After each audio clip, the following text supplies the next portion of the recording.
आज की जो चर्चा का विषय है वो प्रमुख नाग शासन व्यवस्था से जो है, जो पीटी में आने वाले प्रश्न हैं। तो झारखंड में जो नाग शासन व्यवस्था है, तो आप कई लोगों से या संस्थान से सुनेंगे कि उसमें मैटर कम है। तो ऐसी बात नहीं है, क्योंकि टेक्स्ट बुक पढ़ने की लोगों की आदत होती नहीं है, इसलिए ऐसा है। और चूँकि उसका पीटी में जो मांग है वो क्वेश्चन का वो कम है, लेकिन मेंस में जो है वो काफ़ी उसका महत्व हो जाता है। और ऐसे में आपके लिए एक प्रश्न भी वो बहुत महत्वपूर्ण है। उसके लिए आपको हो सकता है हज़ारों या लाखों क्वेश्चन का प्रैक्टिस करना पड़े, चीज़ों को समझना पड़े, क्योंकि झारखंड का जो इतिहास है वो नाग शासन व्यवस्था उसको राष्ट्रीय संदर्भ में ले जाता है। और इससे हम अभी डिस्कस करेंगे क्वेश्चन के माध्यम से उसके इतिहास को, क्योंकि नाग शासन व्यवस्था जो है वो आज भी उसके अवशेष हैं। जो रातू का किला है या गुमला में किला है पालकोट का, उसके परिवार वाले लोग हैं, लेकिन वो कभी भी जो है वो जनजातीय शासन व्यवस्था से पृथक नहीं हो पाए। ये भारत में एक ऐसा बहुत कम मिलेगा आपको कि कोई शासन व्यवस्था जो कि एक प्रकार से केंद्रीकृत शासन व्यवस्था है, जो कि जनजातीय तत्वों का या राजनीतिक और प्रशासनिक संरचनाओं का समावेश करता है, ऐसा कम मिलेगा। तो इसको हम जानने का यहाँ प्रयास करेंगे क्वेश्चन के माध्यम से, और बहुत शॉर्ट में जो है बहुत अच्छी संकल्पना हमें इससे मिलेगी। तो पहला प्रश्न है कि निम्नलिखित में से कौन से कारण हैं जिसने मुंडा शासन व्यवस्था का समावेश नाग शासन व्यवस्था में किया। तो पहला, मदरा मुंडा का प्रभाव नागवंश पर। दूसरा, राजपूतों का जनजातीय संस्कृति में समावेश। तीसरा, फनी मुकुट राय द्वारा परंपरागत शासन व्यवस्था को बनाए रखना। और चौथा, सभी। तो इसका जो सही उत्तर है वो चौथा, सभी है, क्योंकि जैसा अभी मैंने चर्चा की कि अगर आप नागवंश का शासन का इतिहास पढ़ें तो वहाँ आपको काफ़ी वो लोक कथा के माध्यम से आपको मिलेगा कि किस प्रकार जो उसके प्रथम राजा थे फनी मुकुट, तो फनी मुकुट राय जो थे वो कैसे वो जो है वहाँ के जो जनजातीय मुंडा जो तत्कालीन पढ़ा राजा थे, जो शासकों में जो प्रमुख था, उसके प्रभाव में आए। तो कहानी ऐसा होता है कि आप पाएंगे कि राखल दास बंदोपाध्याय ने भी अपने उपन्यास में से काफ़ी विस्तृत तरीके से लिखा है कि जो यहाँ के जो शासक थे वहाँ, अगर इसके आप इतिहास को पढ़ें तो 57 BC से, यानी शुंग वंश से ही जो है पुंडरीक नाग के समय से इसकी चर्चा हमें मिलेगी। तो पुंडरीक नाग का जो है वो ब्याह बनारस की कन्या पार्वती से हुआ, जो गोवंशीय थी, जो ब्राह्मण कन्या थी। और रास्ते में कथा के अनुसार जो है वो पुत्र को जन्म देती है, और वो पुत्र को जो है उस पुत्र को नाग जो है सांप जो है उसे रक्षा करता है, और वो मदरा मुंडा के संपर्क में आता है, और जो स्थानीय राजा था, और इसीलिए उसका नाम फनी मुकुट राय, यानी नाग वंश की जो परंपरा है वो सांप नाग से चली आई, और मदरा मुंडा ने जो इसका लालन पालन किया। और इस तरह जो है यहाँ से शासन व्यवस्था में जो समावेश है जनजातीय तत्वों का यहाँ से शुरू होता है, क्योंकि वहाँ उस बच्चे ने उसे सीखा देखा। तो आप अगर बाद के दिनों में शासन व्यवस्था को देखें अकबर के समय ही, तो आप देखिए कि अकबर का जो लालन पालन है आरंभिक, वो राजपूत शैली में हो रहा है, क्योंकि हुमायूं उसे वहाँ छोड़ के अमरकोट में चले जाता है, तो उसने वहाँ चीज़ों को देखा समझा और अपनी शासन व्यवस्था में भी लाया। तो ऐसा प्रभाव है। दूसरा कि विचारधाराएं तो कई हैं कि ये निषाद थे या राजपूत थे या इनका संबंध अनुसूचित जाति से था, लेकिन कई सारी विचारधाराओं को आपको समझना है, उस पर विवाद में नहीं पड़ना है। तो राजपूत जो शासन व्यवस्था है, एक्चुअली ये तो ब्राह्मण शासन व्यवस्था और राजपूत शासन व्यवस्था का समागम है, तो जो कि जनजातीय संस्कृति में मिला। तो एक प्रकार से शासन व्यवस्था में समांगीकरण का दृष्टिकोण यहाँ दिखता है। तो दूसरा तथ्य भी सही है कि राजपूत का जनजातीय संस्कृति में समावेश है। और तीसरा है कि फनी मुकुट राय द्वारा परंपरागत शासन व्यवस्था को बढ़ावा देना, चूँकि ये पहला शासक था 64 AD में इसने शासन व्यवस्था संभाली और जो है यहाँ से आरंभ किया। आरंभ में जो है हमें देखने को मिलेगा कि 7 गढ़ और 21 परगना में यह विभक्त था, लेकिन हम आगे देखेंगे कि कितने परगना को नागवंशी शासकों ने आगे बढ़ाया। तो इसका जो चौथा ऑप्शन है कि सभी वो सही है। अगला प्रश्न है कि जरासंध के काल में किस नाग शासक ने शासन व्यवस्था की संरचनात्मक सुधार किए, शासन व्यवस्था में संरचनात्मक सुधार किए?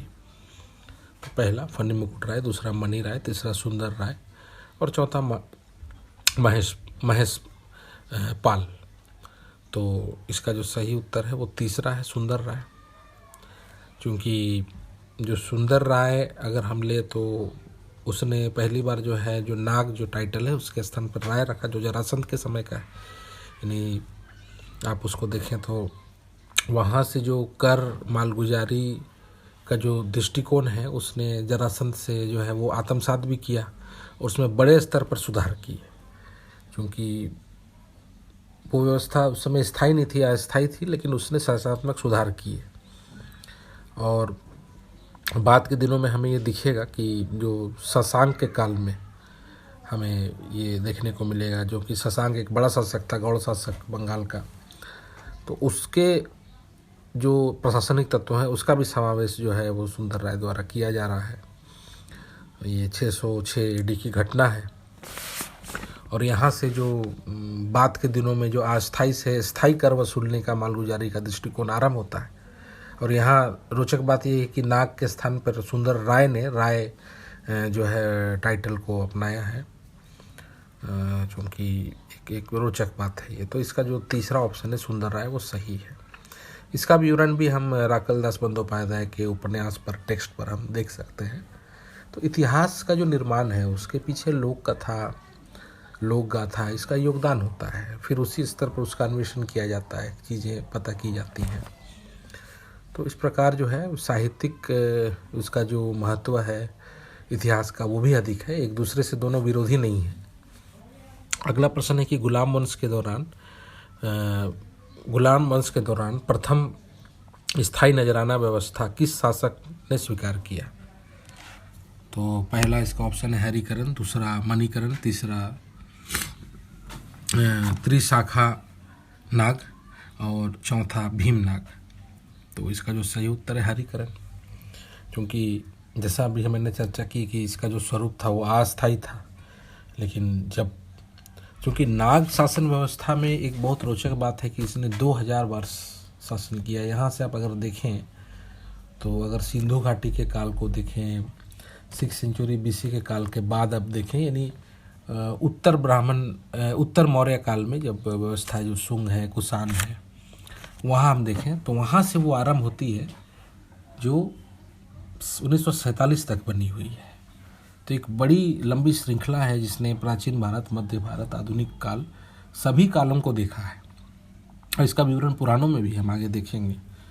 तो ये जो मुंडा शासन व्यवस्था की जो बातें हैं, जिस प्रकार अन्य जनजातीय शासन व्यवस्था में बातें आती हैं, वहाँ से ये थोड़ा पृथक है। क्योंकि शासन व्यवस्था वो शासक के आलोक में है और वहाँ से चीज़ें शासकीय स्तर पर परिवर्तित हो रही। तो जो बड़े बड़े सुधार हैं वो शासकीय स्तर पर हैं। नीचे लेवल पे जो है हमें इसका दृष्टिकोण थोड़ा सा कम दिखता है। अगर हम अन्य शासन व्यवस्था को ले जो परंपरागत मानकी मुंडा या माझी या ढोकलोसोर शासन व्यवस्था है, वहाँ से थोड़ा इसका स्तर ऊपर है। चूँकि ये केंद्रीकृत शासन है तो वहाँ बहुत ज़्यादा छूट नहीं है। तो उसी के आलोक में हमें समझना है और हम आगे देखेंगे इतिहास में कैसे इस पर जो है स्थायी बंदोबस्त का भी प्रभाव पड़ रहा है। क्योंकि संकल्पना को समझना बहुत ज़रूरी है। बहुत से संस्थान हैं, बहुत से ऐसे ऑडियो वीडियो हैं, मैटर है, हाँ रटने के बजाय अगर हम इसको कहानी के रूप में समझें, चीज़ों को समझ के करें तो उसका एक अपना महत्व है। और आने वाले प्रशासक आप बनने वाले हैं तो वहाँ भी इन सब चीज़ों के महत्व को आप स्थापित करेंगे कि कैसे आप सांस्कृतिक समावेश करते हैं, चीज़ों का, अच्छी बातों का समावेश करते हैं।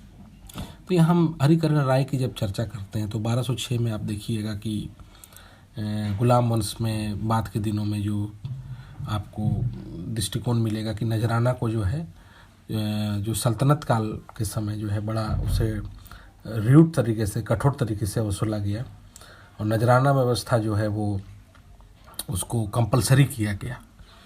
तो वो पेशकश के रूप में होती थी, वो एक प्रकार से टैक्स था अगर आप देखें तो। मालगुजारी चूँकि वो ज़मीन से संबंधित है, और नजराना जो है वो एक प्रकार से उसमें मालगुजारी भी है और एक प्रकार से शासकीय संरक्षण भी है। तो एक सुरक्षात्मक कर आप इसे कह सकते हैं। हरिकरण राय ने इसे स्थायी किया। जैसा मैंने बताया कि इल्तुतमिश के काल में, चूँकि इल्तुतमिश ने बंगाल को जो है वो बंगाल से जो है झारखंड यानी बिहार को तत्कालीन अलग किया था, तो वो टैक्स का दृष्टिकोण बहुत सशक्त था। तो हीराकरण है उसके समय, वेणुकरण है, वहाँ से और वो टैक्स कलेक्शन को बढ़ाता है, इन सब स्थानों पर जो है ध्यान देता है। और बाद के दिनों में जो शासक थे वो दिखता है कि कैसे इसके महत्व को समझ रहे हैं नागवंशीय शासन के। तो आप देखिएगा कि जो मिडिवल काल है, जो 13वीं सेंचुरी का काल है, एक्चुअली अगर 11वीं सेंचुरी से हम लें तो वहाँ से सिंह वंश की भी जो है स्थायी परंपरा शुरू हो गई है। अब 8वीं सेंचुरी में काशीनाथ सिंह है जिसने कि सिंह वंश की स्थापना की, जो वर्तमान में जो सिंहभूम वंश, आज सिंहभूम हम देखते हैं। बाद के दिनों में दर्प नारायण और राजा विक्रम, फिर राजा पद्मनाभ द्वारा सरायकेला है जिसे सड़ों कला कहते थे, खेरसा था जो अभी खरसुआ है। तो इसका इतिहास जो है वो वहाँ से आगे बढ़ता है, यहाँ से वो स्प्लिट करता है पोड़ाहाट का, जब आप देखिएगा।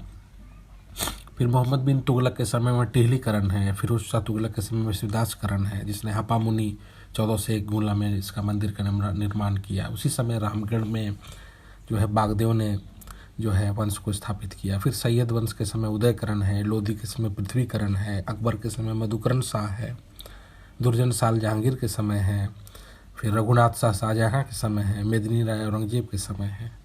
तो कैसे जो है ये नागवंशी शासन जो है वो परिवर्तित भी हो रहा है और उसमें केंद्रीकृत कर व्यवस्था जो है वो आ रही है। और हम इसके पैरेलल भी, यानी भारत की जो शासन व्यवस्था है उसके पैरेलल भी नागवंश शासन को अगर समझें तो हमें चीज़ों को जो है याद करने में आसानी होगी, और इससे हम बहुत भागों का जो है इस प्रकार अध्ययन कर लेंगे। आप देखिएगा कि बड़ी रोचक बात है कि अगर आप ऐसे जनजातीय विद्रोह को ले तो अगर आप देखें कि मध्यकाल में, क्योंकि इतना सशक्त शासन था, 1205 में जो पोड़ाहाट जो है, जो चक्रधरपुर का जो शासक था जगन्नाथ सेकेंड, उसके समय सबसे पहले भूंइया विद्रोह हुआ था। ये बहुत उल्लेखनीय बात है, क्योंकि हम जनजातीय विद्रोह को देखते हैं कि वो 16वीं सेंचुरी के बाद आधुनिक काल में दिखता है, लेकिन वहाँ एक विद्रोह हुआ था। क्योंकि भूंइया जो है वो कर संग्राहक थे, वो एक प्रकार से उप जमींदार थे, और उन पर जो मध्यकाल में गुलाम वंश और तुगलक वंश, खिलजी वंश का सशक्त जो है वो नियंत्रण रहा, तो वहाँ विद्रोह शुरू हो गया था, क्योंकि शासन व्यवस्था में अत्याचार बढ़ गए थे। तो इस प्रकार हम देख रहे हैं कि चीज़ें किस तरह परिवर्तित हो रही हैं मध्यकाल में। बाद के दिनों में अगर आप कुंदा के राजा जो चूना राय के इतिहास को पढ़े तो उसने इस्लाम कबूला। मेदिनी राय जो है औरंगजेब के समय उसने नहीं कबूला था, तो उसे उस पर आक्रमण किया गया। जो सिंह वंश का जो है महिपाल सिंह जो पोड़ाहाट का शासक था, वहाँ उससे भी इस्लाम कबूलाया गया था। तो शासन व्यवस्था को जैसे मैंने बताया कि प्राचीन भारत के संदर्भ में, मध्यकाल के संदर्भ में, उसी रंग में आप अगर चीज़ों को समझेंगे तो आसानी होगी। तो इससे इस एक प्रश्न से हम इतने पॉकेट्स का अध्ययन हमने किया, तो इसका जो सही उत्तर है कि स्थायी नजराना हरिकरण राय। अब मैटर के लिए आप घबराएं नहीं, क्योंकि टेक्स्ट बुक पढ़ने का प्रयास करें। जो पुराने टेक्स्ट बुक होते हैं जिनके आधार पर जो है वर्तमान गाइड बुक लिखे जाते हैं, उसको फिर उसके बाद पढ़ने का प्रयास करें, लेकिन टेक्स्ट से कंसेप्ट बनाएं। अगला प्रश्न है कि 1616 में राजा दुर्जन साल को किस कारण 12 वर्ष कैद रखा गया था? तो पहला युद्ध के कारण, दूसरा कर ना देने के कारण, तीसरा इस्लाम कबूलने के कारण, चौथा इनमें से कोई नहीं। तो जो इसका सही उत्तर है दूसरा, कर ना देने के कारण, क्योंकि वो मालगुजारी नहीं दिया उसने। जैसा मैंने अभी इतिहास में बताया आपको कि कैसे जो मध्यकाल में, मुगल काल में जो कर व्यवस्था बहुत सशक्त हो रही थी, कठोर हो रही थी, तो इस संदर्भ में एक टैक्स फेलियर के रूप में, डिफ़ॉल्टर के रूप में दुर्जन साल सामने आया। उसे ग्वालियर के किले में कैद रखा गया। ये जहांगीर के समय की बात थी। फिर 6000 रुपया नजराना तय हुआ। बाद के दिनों में आप देखेंगे कि उसे एक ऐतिहासिक कथा के अनुसार छोड़ा गया। आगे हम चर्चा करेंगे इस कारण। और फिर उसने 1632 में पुनः 1 लाख रुपया देकर जो है इसे स्थायी कर लिया और यहाँ शासन करने लगा। बाद के दिनों में हम देखेंगे कि दुर्जनशाल किस प्रकार अपने परिवार वालों से भी लड़ता है, लेकिन दुर्जनशाल का इतिहास में काफ़ी महत्व है। तो इसका जो सही उत्तर है दूसरा है, करना देने के कारण। अगला प्रश्न है कि 1773 में किसे नागवंशी क्षेत्रों में प्रथम कलेक्टर के रूप में रखा गया था? पहला वेलेस्ली, दूसरा एस.जी. व्हाइटली, तीसरा एल.डी. व्हाइट और चौथा जेम्स रैपर। तो इसका जो सही उत्तर है दूसरा एस.जी. व्हाइटली। क्योंकि हमने जैसे पहले बताया कि नागवंशी शासन व्यवस्था किस प्रकार परिवर्तित हो रही है, उसने सभी कालों का समावेश किया। तो जब अब अंग्रेज आ गए तो वहाँ स्थायी बंदोबस्त को देखिएगा कि उसने इंट्रोड्यूस किया। अब ऐसे 1793 से पहले अगर आप देखें तो वहाँ कई प्रकार के अस्थायी कर व्यवस्था थी जो जमींदारी को बता रही थी। तो जो टैक्स कलेक्टर थे, एक्चुअली जो कलेक्टर का जो उद्भव है, अगर आप उसके इतिहास को भी पढ़ें, किस प्रकार जो है जो जूनियर मर्चेंट था वो सीनियर मर्चेंट हुआ, फिर जूनियर फैक्टर से सीनियर फैक्टर हुआ, फिर फैक्टर से वो कलेक्टर हुआ। तो कलेक्टर का जो मुख्य कारण था वो टैक्स व्यवस्था को और सशक्त बनाना। तो उस प्रकार उसे जो मुगल से और प्राचीन काल के इतिहास से और अधिक सशक्त बनाया गया और अधिक उसमें जो है कई बातों का समावेश किया गया, जो कि अंग्रेजी शासन व्यवस्था का प्रभाव यहाँ देखा गया कि इस क्षेत्र में जो प्रथम कलेक्टर की नियुक्ति हुई, जो जिसको हम छोटा नागपुर कहते हैं। तो वो एस.जी. व्हाइटली यहाँ का प्रथम 1773 में कलेक्टर के रूप में सामने आया। तो इसका सही उत्तर है वो दूसरा ऑप्शन एस.जी. व्हाइटली। अगला प्रश्न है कि स्थायी बंदोबस्त के बाद नाग शासकों की प्रकृति क्या रह गई? तो पहला वास्तविक राजा, दूसरा उपराजा, तीसरा जमींदार, चौथा क्लर्क। तो ये इसका जो सही उत्तर है तीसरा जमींदार। क्योंकि ये प्रश्न काफ़ी संकल्पनात्मक है और जो ऑप्शन है काफ़ी क्लोज है। अगर आप चीज़ों को समझें नहीं तो वहाँ दिक्कत हो सकती है आपको। आप अगर स्थायी बंदोबस्त को पढ़ें तो वहाँ थोड़ा सा अगर आप उसे ऊपर पढ़ें तो फैक्ट को जानेंगे, लेकिन जब कभी बार आप देखिएगा कि एक्चुअली ज़मींदार कौन है, भूमिहार कौन है और टेनेंट कौन है, काश्तकार कौन है, मजदूर कौन है, तो यहाँ चीज़ों को उसको पहले समझना अति आवश्यक है कि जब अंग्रेज आए तो यहाँ के शासकों को ही जमींदार बना दिया। वो कहीं कहीं उसे उपराजा बनाते हैं, कहीं कहीं किदृकित राजा को अपने मुताबिक जो है इसका जो है परिवर्तन वो तब्दीली करते हैं। लेकिन यहाँ जो नागवंशीय जो शासकों की जो प्रकृति थी, उसका जो अपना मफहूम था वो ऐसा था कि वो उसे ज़मींदार ही बना दिए। और हमने जैसे पीछे चर्चा की कि भूमिहार जो ज़मींदार के नीचे कर संग्राहक थे वो उन्होंने भी विद्रोह किया था, क्योंकि उस पर जो है ज़मींदार सशक्त हो जाते थे। अब राजा अगर सशक्त हो जाए तो वो नीचे स्तर पर सशक्त होगा कर को लेने के लिए, फिर भूमिहार जो है वो वहाँ के आम आदमी को जो है अधिक अत्याचार करेगा, क्योंकि वहाँ का लोकल है। तो इस संदर्भ में जो है यहाँ स्थायी बंदोबस्त के बाद जो नाग शासकों को हम देखेंगे कि जमींदार के रूप में मर्ज किया। वो बहुत ही, चूँकि सभी जो भारत में केंद्रीकृत शासन थे उसे राजा का दर्जा नहीं दिया, तो एक प्रकार से यह मिट गया। क्योंकि हम देखेंगे कि आगे अंग्रेजी शासन के समय जो खरसवां है, सरायकेला है, सिंहभूम है, इसकी भूमिका में वृद्धि हुई, क्योंकि उड़ीसा वंश का यहाँ प्रभाव था और इसके महत्व को अंग्रेजों ने स्थापित किया। लेकिन नागवंशी शासकों को जमींदार के रूप में परिणत कर दिया गया था। अगला प्रश्न है कि पुराणों के अनुसार, तो तीसरा ऑप्शन पर जमींदार सही है। अगला प्रश्न है कि पुराणों के अनुसार नाग शासन व्यवस्था का कितना विभाजन हुआ? तो पहला कितना उप विभाजन हुआ, माफ़ कीजिएगा। तो पहला 7वां, दूसरा 8वां, तीसरा 9वां, चौथा 10वां। तो इसका सही उत्तर तीसरा 9वां।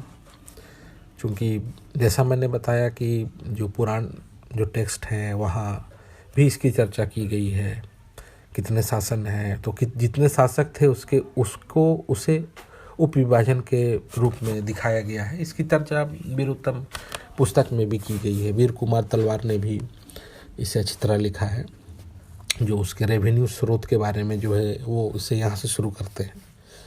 तो यहाँ इसमें दिखाया कि कैसे ब्राह्मणों से संघर्ष भी किया, फिर ब्राह्मणों से जो है वो वैवाहिक संबंध भी स्थापित किए, और इसे जो है 9 इसमें जो है वो उप विभाजन हमें दिखता है। यानी वो उसका एक प्रकार से पिरामिडिकल स्ट्रक्चर को बताता है। अगर आप इसकी संकल्पना को समझें तो इसका जो सही उत्तर है तीसरा नवा है। अगला प्रश्न है कि नागवंशी शासन प्रणाली कितने परगना में बटा हुआ था? तो पहला 56, दूसरा 66, तीसरा 76 और चौथा 86। तो ये आसान फैक्चुअल है। दूसरा इसका ऑप्शन सही है 66, क्योंकि जैसा मैंने बताया कि 7 गढ़ और 21 परगना हमें छोटा नागपुर जो वर्तमान झारखंड के क्षेत्र में देखने को मिलती है। तो लेकिन इसे जो है नागवंशी शासकों ने अपनी शासन व्यवस्था में 66 परगना के रूप में जो इसका उपविभाजन किया है, और ये हमें अलग अलग नाम से देखने को मिलते हैं। हम इतिहास में भी देखेंगे, अगर इतिहास इसके पढ़ें बढ़िया से, कि नागवंशी शासकों का जो आरंभिक इतिहास है, आप पाएंगे कि जैसे मैंने चर्चा की कि जो फनी मुकुट राय है 64 AD में, वो किस प्रकार जो है पुंडरीक नाग और वाराणसी की ब्राह्मण कन्या पार्वती का जो पुत्र था उसका इतिहास है अपना। फिर जो है फनी मुकुट राय ने जो है उसका विवाह भी पंचेत के गोवंशीय राजपूत घराने में हुआ। और फिर आप देखिए कहीं कहीं मिलेगा कि आपको फनी मुकुट राय और जो ब्राह्मण कन्या की कहानी, और कहीं कहीं पुंडरीक नाग की कहानी है। तो दोनों को आपको समझना है। ऐसे प्रश्न का भी स्वरूप कभी कभी विवादित होता है। और फनी मुकुट राय ने एक्चुअली जो है वो 66 परगने स्थापित किए थे, जिसमें 22 घटवारी में थे, 18 खुखरागढ़ में, 18 दोईसागढ़ में और 8 जर्चीगढ़ में। तो घटवारी, खुखरागढ़, दोईसागढ़ और जर्चीगढ़ ये प्रमुख थे। इस रूप में इसका विभाजन किया था। और फनी मुकुट राय ने सुतियाम्बे को अपनी राजधानी बनाई, जो पिठोरिया में इसके अवशेष हैं आज भी। और सुतियाम्बे में उन्होंने एक सूर्य मंदिर की भी स्थापना की। और यहाँ हम देखेंगे कि यहाँ जो ब्राह्मण कला भी आपको यहाँ देखने को मिलेगी, चूँकि उसका प्रभाव था। इसे ही चूँकि फनी मुकुट राय को ही आदि पुरुष माना जाता है। और उनके जो दीवान थे वो भवराय श्रीवास्तव थे, ये भी प्रश्न आता है। और जब चौथा शासक जब आया प्रताप राय, तो इसने जो है सुतियाम्बे से राजधानी बदलकर जो है स्वर्णरेखा नदी के तट पर चुटिया ले गया, जो वर्तमान में जो रांची चुटिया है। वहाँ भी आज हम इसके अवशेष को देखेंगे, क्योंकि यहाँ जो शासन व्यवस्था में हम जैसे मैंने बताया कि प्राचीन में, मध्य में, सभी काल में जो है इसके स्वरूप में परिवर्तन है। कहीं सुरक्षात्मक है, कहीं कर लेने का दृष्टिकोण है। तो यहाँ से उससे शासन चलाने में आसानी होती थी। तो भीमकर्ण जो है उसे चुटिया ले गया, माफ़ कीजिएगा, प्रताप राय उसे सुतियाम्बे से बदल कर चुटिया ले गया। और यहीं पर जो है लोगों को बुलाकर बसाया। जो वर्तमान जो रांची अगर आप बोले तो इसी की ही जो चौथा नागवंशी राजा है प्रताप राय, उसकी देन है। और प्रताप राय का भी ये जो है एक प्रकार से हम गोल्डन एज कह सकते हैं, काफ़ी शांति व्यवस्था कायम थी। और प्रताप राय के समय ही इस क्षेत्र में बाहरी लोगों को बसाया गया था। इसके बाद एक शासक आया भीमकर्ण, उसने अपनी राजधानी को परिवर्तन चुटिया से खुखरा ले गया। तो ये मुगल काल में बहुत चर्चित शब्द था, खुखरा झारखंड क्षेत्र को कहते थे। तो भीमकर्ण जो है उसका चर्चा आपको मिलेगा कि सरगुजा के जो है वंशीय रक्सेल राजा थे उसके साथ युद्ध भी किया था। और जो बरवा के युद्ध में भीमकर्ण विजय हुआ था। और भीमकर्ण ने रक्सोलों से जो लूटा हुआ था वासुदेव की, उससे एक मूर्ति भी बनाई। ये भी जो है काफ़ी चर्चित है इतिहास में। और बराबर इसका संघर्ष पलामू के रक्सेलों से होता था। और भीमकर्ण ने भीम सागर का भी निर्माण किया है। आप देखिएगा कि जो डोईसा में जो नवरत्न नामक पंचमंजिला है, उसका भी निर्माण जो है नागवंशी शासकों ने किया। इस तरह जो है राजधानी जो है सुतियाम्बे, चुटिया, खुखरा, डोईसा, पालकोट जो गुमला का, और रातूगढ़ जो वर्तमान में जो आज फन कैसल जो बना है, वहाँ सामने में जो आप महल देखेंगे वो रातू के किला के रूप में। आज तो शासकीय व्यवस्था समाप्त हो गई है, लेकिन उसके अवशेष को आप देख सकते हैं। तो ये काफ़ी रोचक इतिहास है इसका। तो अगला प्रश्न है कि नाग शासन व्यवस्था का अंत कब हुआ? पहला 1783, दूसरा 1942, तीसरा 1947, चौथा 1982। तो इसका सही उत्तर है तीसरा 1947, क्योंकि आप 2000 वर्ष के जो पुराने शासन जब आप शुंग से ले रहे हैं उसे अंग्रेज़ों तक, तो वो अंततः 1947 में समाप्त हो गई वैध रूप से।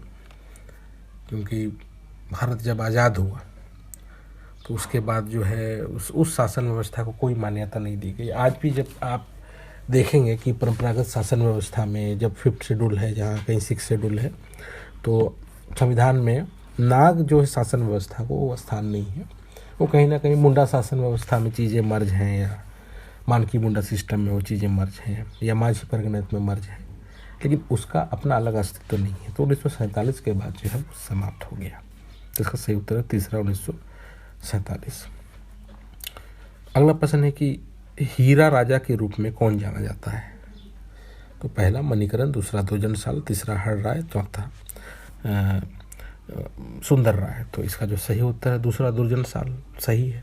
जैसा मैंने पहले बताया कि हम दुर्जनशाल की जब चर्चा कर रहे थे तो मैंने बताया कि मैं इसकी चर्चा करूंगा कैसे वो काफ़ी रोचक इतिहास है जहांगीर के साथ इसका। तो 1616 में जब इसे कैद कर ग्वालियर के किले में रखा गया तो उसके बाद जहांगीर से इसका जो है संपर्क हुआ। उस समय जहांगीर की राजधानी जो है वो लाहौर में थी, और चूँकि जहांगीर भी है वो हीरा सोना इनका उसको जो है बहुत काफ़ी हॉबी था उसे कलेक्ट करने का। और दुर्जनशाल को भारत में हीरा के पारखी के रूप में जाना जाता था। मैंने काफ़ी जो है, जैसे आप कहेंगे कि जैसे टेबरनियर है वो हीरा का पारखी था जो इतिहासकार था, उस प्रकार दुर्जनशाल भी जो है हीरा का सही पारखी माना जाता था। और उसने जहांगीर को इम्प्रेस किया। जहांगीर जब उससे पूछा कि राखलदास उपाध्याय की उपन्यास में कहानी काफ़ी है, काफ़ी नाटक के रूप में भी इसे दिखाया गया है, पुरानी मूवी में भी ये आया हुआ है, बंगला मूवी इस पे बनाई गई है। तो आपको दिखेगा कि हीरों का जो परीक्षण वो 2 भेड़ को लेके वो मंगा के दोनों को सींग में जो है ऊपर में माथे में हीरों को रखता है और उसे टकराता है। तो जो हीरा टूट जाता है वो नकली था, जो बच जाता है असली है। तो एक प्रकार से चूँकि हीरा कठोर होता है, उसके जो केमिकल फाउंडेशन है या बनावट है, स्ट्रक्चर है, उसको एक व्यवहारिक रूप में समझने का यह प्रयास है। और वो मुक्त कर देता है उसे जो है अपने जो है शासन व्यवस्था में। दुर्जनशाल को जो है छोटा नागपुर छोड़ दिया जाता है शासन करने के लिए और कैद से उसे आज़ाद कर दिया जाता है। तो इसलिए जो है दुर्जनशाल को हीरा राजा के रूप में कहा जाता है। तो इसका जो दूसरा ऑप्शन है दुर्जनशाल सही है।